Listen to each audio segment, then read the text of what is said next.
Hello, my name is Cristina Ionuzio, and today with my colleagues Susanna, Calista and Zahara, I will present my collaborative working. Introduction. I would want to say something for our introduction. We work with collaborative working.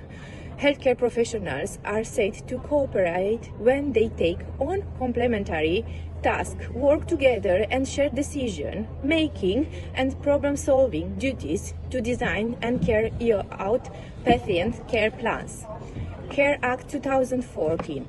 This act gives persons who need help more control over what happens. Local government must offer coordinate service that help postpone and deterioration of people to the point where they would need ongoing care and support, or that aid in preventing people from needing such support in the first place.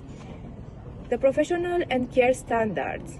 Professional standards define the appropriate level of care and each stage of the nursing process. Maintaining and guiding safe and clinically component nursing practices is the main goal of professional standards. Now I will present my LO1, theory relation with a facilitative collaboration, communication accommodation theory. CAT is used in the healthcare industry to focus and explain linguistic and nonverbal behavior.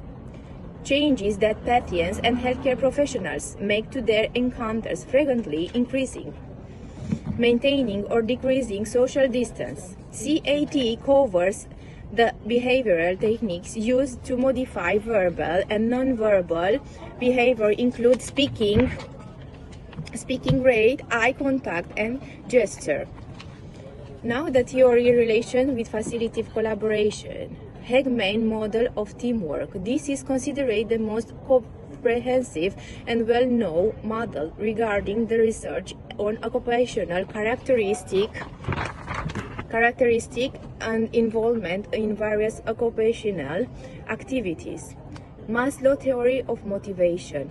It's critical to remember that according to the Maslow hierarchy of needs, one need must be fully met before moving on to the next higher need.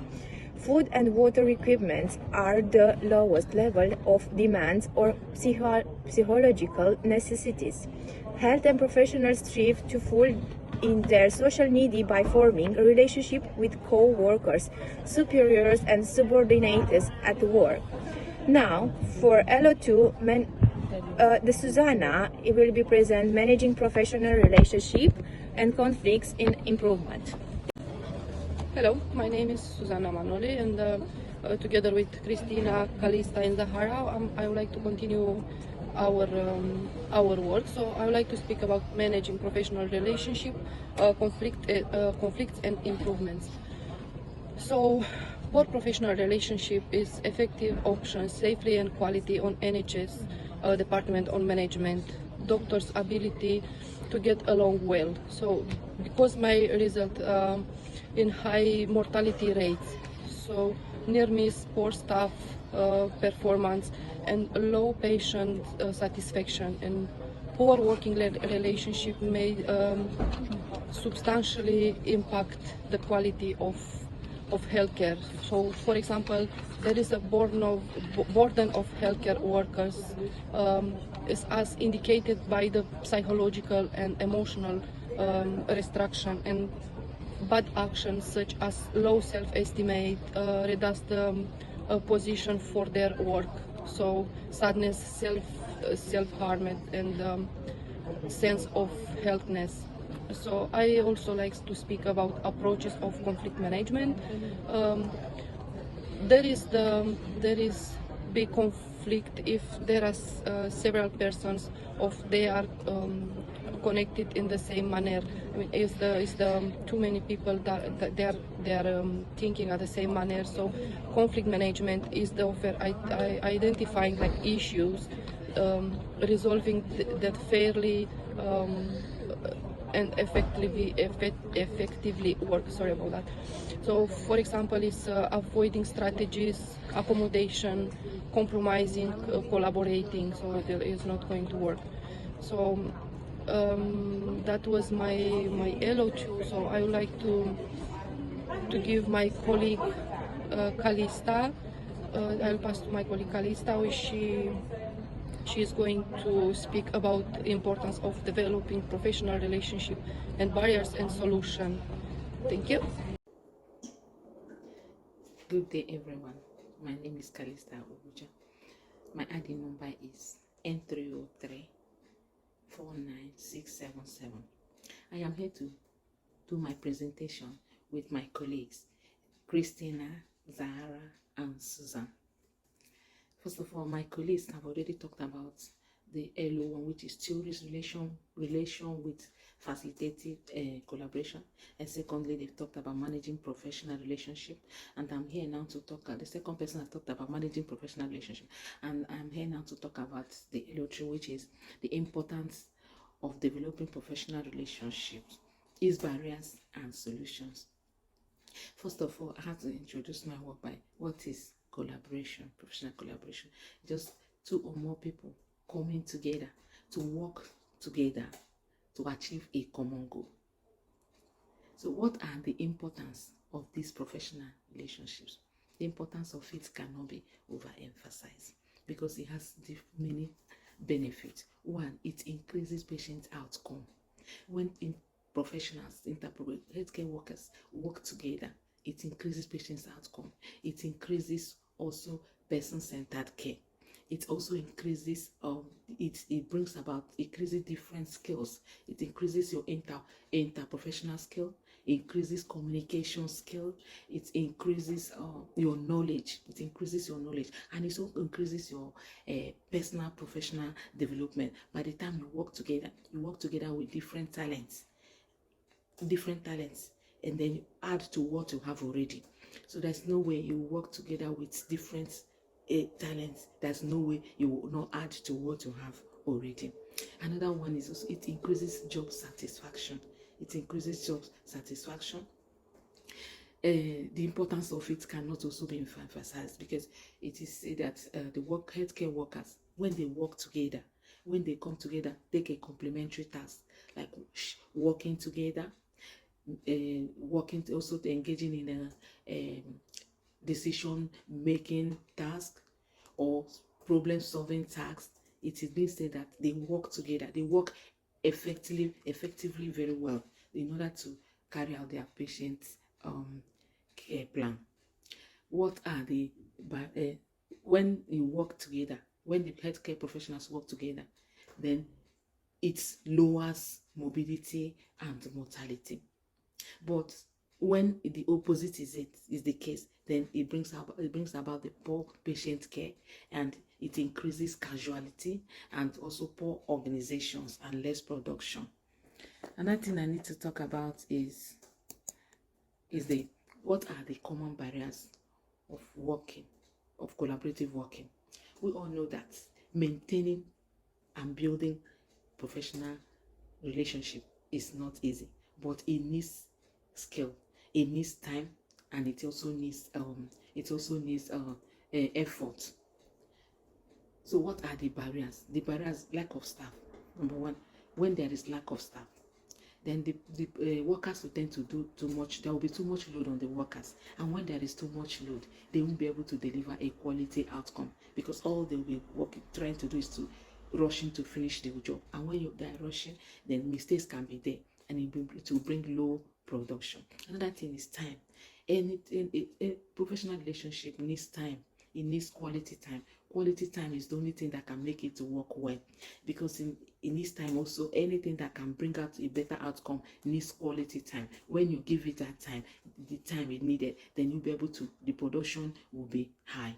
Because it sometimes is also to getting a time that will suit everyone is also a barrier. Brings barrier. Another thing is restriction. In any professional relationship, too much restrictions can bring can bring barriers to professional relationships. Another thing also is the environment. Environment also can contribute, because not all environment can be conducive for professional relationship. Also is communication. Communication is also another thing, because in professional relationship, communication needs to be precise, communication needs to be coherent, communication needs to be accurate, so that there will not be lapses. Everything needs to be clear for each and everyone. And also sometimes you find out that a communication, why it needs to be also accurate is that sometimes you have to be know whether it is through how do you communicate. Is it going to be, is it how to be through Gmail? Is it going to, it has to be, is it going to be through Facebook? Is it going to be one-on-one? How do you people how are you going to meet? So communication can also be a barrier. When there is lack of communication or honest communication, then it will bring a barrier.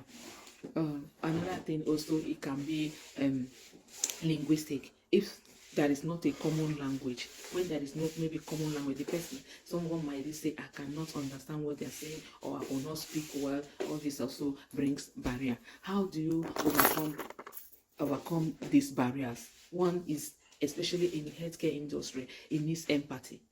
Empathy is number one.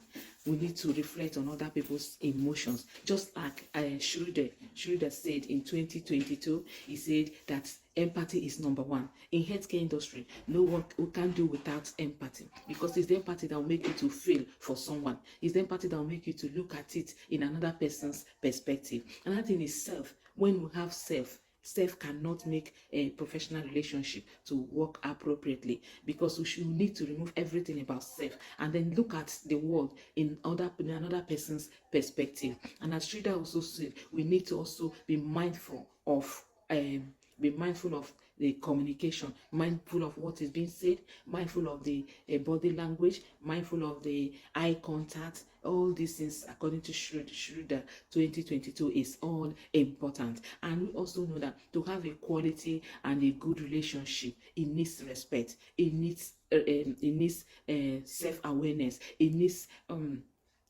also inclusion. You need to include everyone. It needs also commitment. Without commitment, there's no way we'll be able to give a quality professional relationship. Everyone needs to be committed, and when you're committed in anything, you will be happy to deliver. You'll be able to say, I need to make my group to give this project to be a quality one. I need to deliver. So commitment is also another, as commitment and self-awareness is also important in it. So when there is conflict already, how do you tackle it? When there is conflict already, how do you now conflict it?